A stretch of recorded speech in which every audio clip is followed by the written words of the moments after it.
Changing fonts and colours, changing font size, changing page margins, changing the justification of the lines of text in the essay, paragraphing, notes to self, double spacing, line spacing.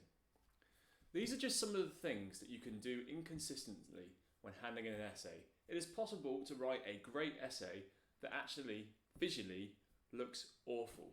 And this usually comes down to incorrect formatting. Now, formatting refers to the final look of your document, and you will have university guidelines that tell you what fonts you should use, what page margins you should use, which will tell you how to format a document correctly so it looks like a professional piece of work. Unfortunately, with the way students work more and more, work is not looking like that. We're having changing fonts from text that's been copied from the internet, and these things will be inconsistent throughout. Imagine going to a really nice restaurant. You know that in the kitchen there is chaos. The chefs are hurrying around. But when you sit outside in the lounge or in the restaurant's dining area, it's very relaxed. And when your food comes out, all you see is that beautifully presented dish. All the hard work and chaos is kept invisible from you. A good essay is just like this. We know there is chaos behind the scenes as you've been frantically trying to write it before the deadline. But the finished thing that we should get should be that beautifully presented restaurant-style dish. So, here is a couple of sentences that have problems with formatting. Now, in an extreme example like this, it's very obvious to see what these are. But let me show you what this looks like when it's scaled up to a larger document. It's not uncommon to get essays handed in that look a bit like this. Now, there's no need for you to read this in detail, but you can see that we have lots of changes here in fonts, in line spacings, in notes to selves, in paragraph alignments, in justifications, in double spaces, which are being highlighted in blue. The essay looks messy. If I select all of the text, you can very clearly see the difference in justification of the text, where sometimes it reaches right up to the page margin equally, and at other points it's allowed to fluctuate by using a left align. This makes the essay look messy, and really you want these things to be fixed before you hand it in.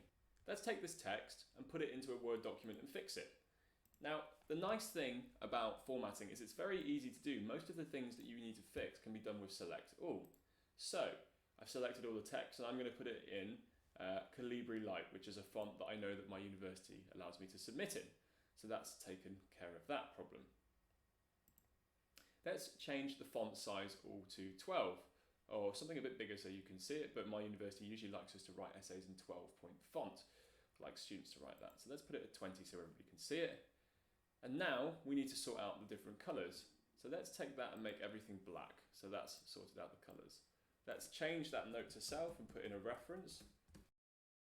Now, the find and replace tool is incredibly powerful for lots of reasons. It can help you find incorrect spellings if you know you've spelt a word wrong. It can help you change an acronym if you want to change how an acronym looks. Perhaps you've put in World Wildlife Fund all throughout and now you want to turn that WWF back into the words or vice versa. It's a very powerful tool that you should really get used to using. Other things we need to fix here is the line spacing and justification and paragraph margin. So let's get rid of this indent that this paragraph seems to have. Let's get rid of this one as well. Let's now sort out the justification. So if we see, click on this, we can see there is no option selected for justifications. I'm going to go for a left align here, so all of these are now aligned. How do we fix the extra spaces between words? Well, that is reasonably simple. All we need to do is go in to the document, and we could just go in and do them one by one, but we don't really need to do that. We can use the replace function in Word to fix this. So I've press Ctrl F to come to the navigation pane, and in here I'm going to go to replace. Now what replace lets me do is find something which is problematic. So let's go for double spaces. So I just click space twice and find what, and then I click it once in find and replace. I click replace all, and it makes a few changes.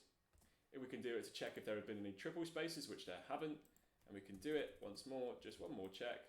Now, some of these things have got spaces after the paragraph, some of them have got spaces before the paragraph. I'm just going to click add space after all paragraph to give it that sense of being a nice separated thing. The last thing here is we can see there is a little difference between the distance between this one and this one. It's subtle, but we can fix that quickly by coming up here and clicking on line spacing. As soon as we click on line spacing and we organise that, we'll see that the gap between those two has been fixed. Now, this has pretty much fixed every problem we have in the document. It's taken seconds to do, and that is exactly the same for larger documents. It might take a little bit more time, but you should really make sure that when you hand in your work, you're taking the time to format it, to make it look like that professional restaurant dish just before you hand it in. I've been Dr. Joe Thorogood. Thank you very much for watching, and I'll see you next time on Remarkable.